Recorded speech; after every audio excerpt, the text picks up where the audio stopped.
is, it's a panel on for anime fans who are on a budget and they like to buy anime. And anime is a very, very expensive hobby. So we're going to talk about how to shop and good deals, not spend too much money. Talk about the good shops to frequent to get good deals on legitimate goods. And we're also going to talk about how to avoid bootlegs, counterfeit goods.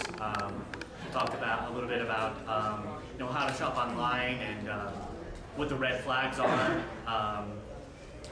what you should look for to avoid that type of thing. What should we start with? Bootlegs or bargains? Okay. All right. Start with bargains first. I did this panel 2 years ago, and I did a lot of research for it then. Yeah, go ahead. Excellent. I did.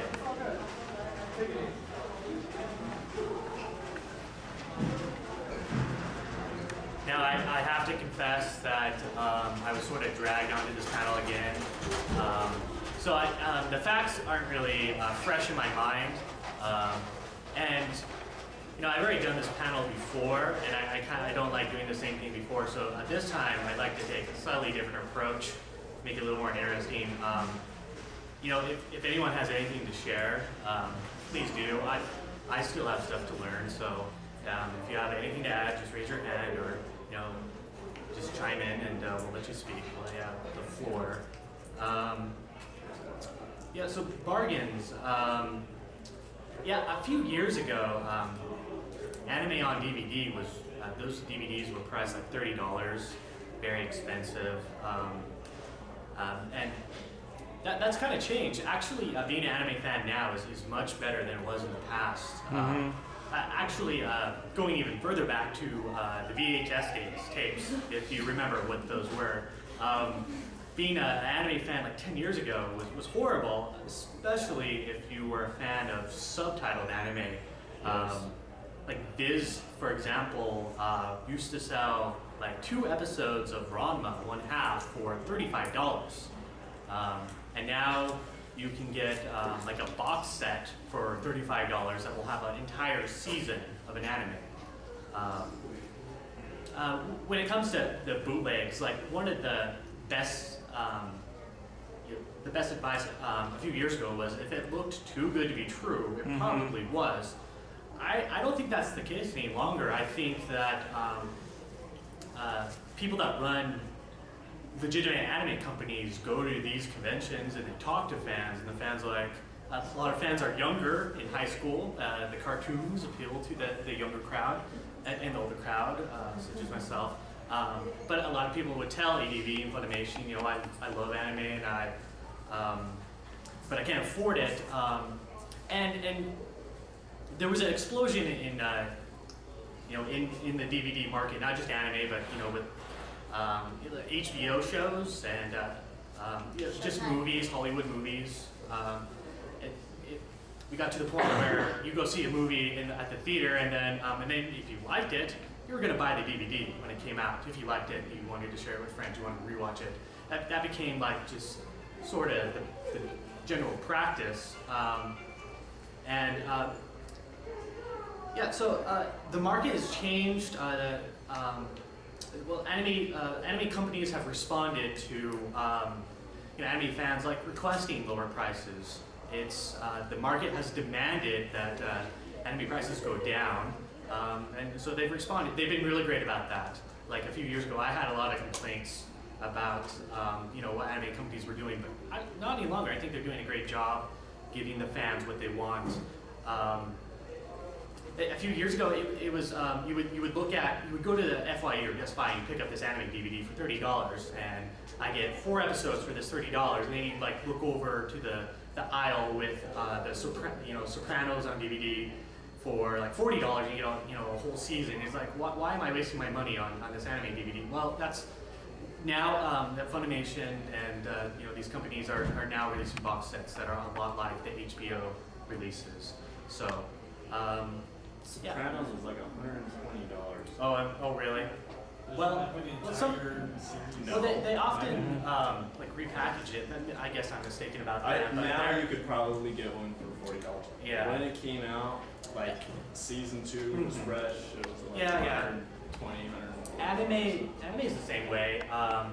Often the practice is to, a few years ago it was to release individual volumes for a television series, then repackage it in a box set, and then those individuals in a box set, and then that box set would get turned into a slim pack or a brick at a reduced price. Sopranos and a lot of American TV shows are the same way.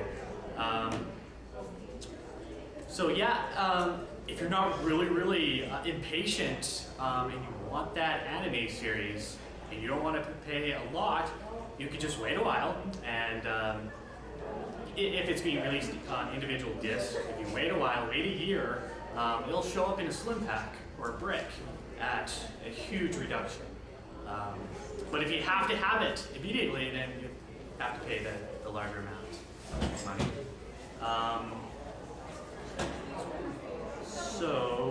Why is it that you feel like you have to own the anime? Are you not a true fan if you don't own it, or why is it that you feel that way? Well, it used to be that you had to buy anime simply to watch it. It's not that way now. Exactly, that's true. Nowadays the market has changed. Anime companies are running things differently. If you want to watch anime and you don't want to own the disc, you just want to watch it once and that's all. Again, the anime companies have responded to fan requests, and we're entering a phase now where you can get anime. There are streaming websites where anime is being streamed for free online. If you have a broadband connection, that's going to be the way that fans watch anime in the future, is online for free on websites like Hulu, Crunchyroll. You can go there. They're now legitimate and they're streaming stuff. If you sign up on a website like Crunchyroll, they offer like a program where you can become a member, pay a little bit, but that in turn gets you those videos in a higher resolution. Funimation has their own online streaming. Funimation has their own. Yeah, if you go to websites for some of these companies, you can watch anime for free. Or at least preview the first couple episodes, and I guess after that, if you like it, you'll go buy it. Yeah. I think to respond to his question a little bit is to support the industry. Right. That the anime industry is not, obviously it's improved in the last few years and things, but they're not making a fortune.